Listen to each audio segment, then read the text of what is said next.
May napapansin po kayo mga kabutil. May wild na unggoy po sa puno. Hindi na wala nang naisum. Ano po sa taas ng puno. Ayun. Marami po kasi dito sa gilid ng dagat. Ang dami pang unggoy. Ayun no. Oo. Dito po yan sa lugar ng Marinduque. Napakadami po yun. Nagagalawan po sa taas. Ayun.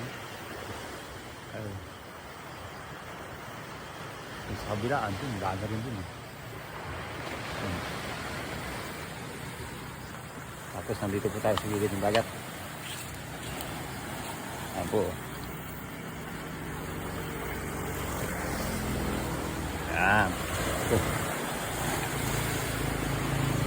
Nasa gilid tayo sa dagat. Ayan, mabato po din eh. Ayan po. Ayan po. Nangangalit na naman po ang dagat. Ayan.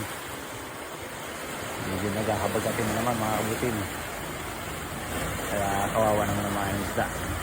Oh, malaki ng bato. Okay mga kabutin.